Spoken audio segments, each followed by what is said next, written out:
Abundance is yours. Claim it today. Subscribe for more great videos.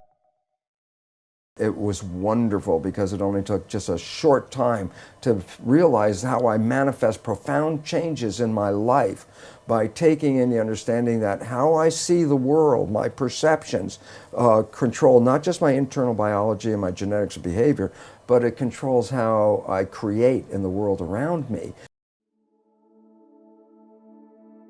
It took you some time, didn't it, to actually incorporate that in your life? Because I know in the Biology of Belief, your book, you talk about you went through a very unhappy period. Yes. Your father was dying of cancer. You had a very messy divorce from your first wife, and you weren't happy. And you thought at that point that actually your genes did influence, and you had unhappy genes. And it took you some time to actually realize that in your life you could change things. Yeah, it was very interesting because, again, I was still coming from the programs of my own deep beliefs, which I got from childhood on, about genetic control. And yet it was funny because I was at that point also going out and beginning to talk to people about this new science, about if you understand what I'm talking about, you can create this fabulous life. And it was fun because in the beginning I would try to get people together and I'd tell them, you can create this fabulous life, and they'd sit at me and look and go, you know, Lipton, for a guy who says you can create a life with this stuff, your life doesn't look that good. And essentially I almost said, unfortunately I didn't say the words, but I essentially said, well, do as I say, not as I do. And that was the opening point that said, oh my God, I can't just talk about the academics of the new science. To make it work, you actually have to apply the principles of the new science. And that was a change point in my life where I said, well, I'm not going to lecture on this unless I verify to myself that by influencing my personal beliefs and attitudes and things that I can change my biology. And it was wonderful because it only took just a short time to realize how I manifest profound changes in my life by taking in the understanding that how I see the world, my perceptions, control not just my internal biology and my genetics and behavior, but it controls how I create in the world around me. So I went from a world of almost self-destruction into this world of more mastery.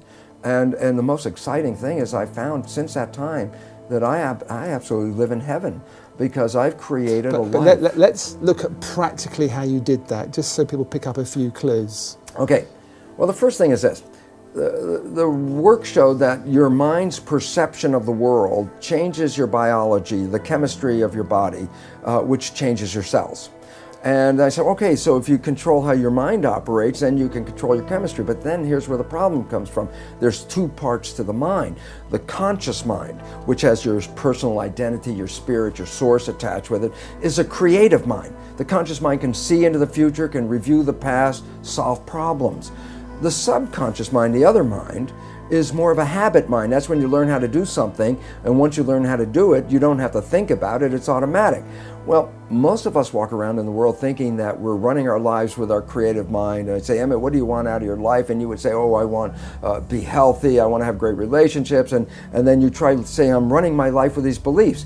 But science has now revealed that we only run our lives with our conscious mind at most about 5% of the time. So we're running on these subconscious programs. 95% of the time. Okay. And then the issue is, well, where'd you get the fundamental programs that you operate from? And here's the thing I learned is that it's in the first 6 years of our lives that the brain is in a functional state, an EEG state, the electrical activity, that is not even in consciousness. A child doesn't even reach conscious brain function until about 6. So the first 6 years of your life, your brain function is lower frequency. It's called theta, which is like a hypnagogic trance, a hypnosis.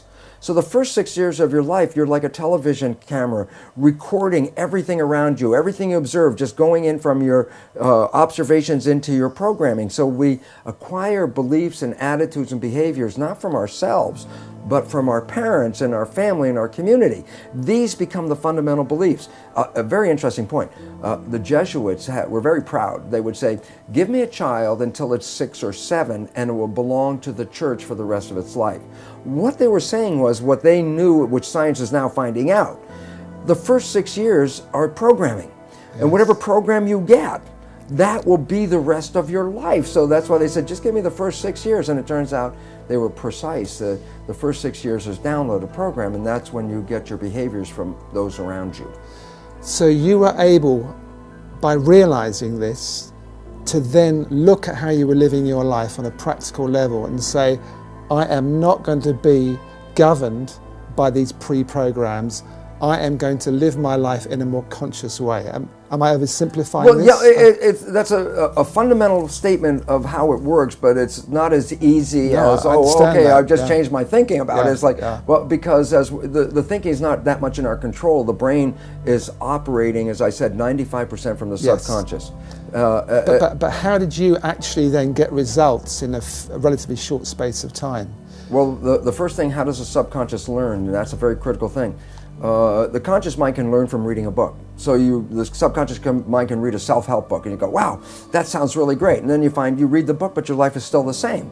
And it turns out, why? And the answer is because the subconscious mind is more of a habit mind, things that you repeat over and over again. Yes. So the reality is, if you can stay conscious, be present, and when those negative thoughts come in our head, and psychologists tell us 70% of the time, the thoughts that are going through our head are negative and redundant, so the same negative thoughts are going through.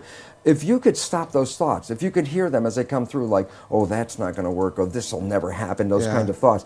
If you can hear them and stop them consciously, say, no, change the belief right there, just give the more positive thing. As you repeat this more frequently and you keep repeating it, the subconscious mind begins to learn. So as a habit, if you stay conscious, and you have to work at it, and here's why people say, well, how come only 5% from conscious mind, 95% from subconscious? Because the conscious mind can think into the future and think into the past and solve problems. Then think about it yourself. Most of the time, you're thinking about something. Well, if you're thinking, you're using the conscious mind. Well, if you're using the conscious mind for thinking, then who's running the show? And the answer is, when you're not paying attention and you're thinking about what I'm going to do tomorrow, your subconscious is running the show. So you used the words, be present. Be present. Which be mindful. We hear a lot. So be mindful, which really means be aware of what's going on. So you get an automatic reaction, you're aware of that, and you say, I don't want to go there, that's an old pattern, and you look at a new way to be in that situation. Exactly.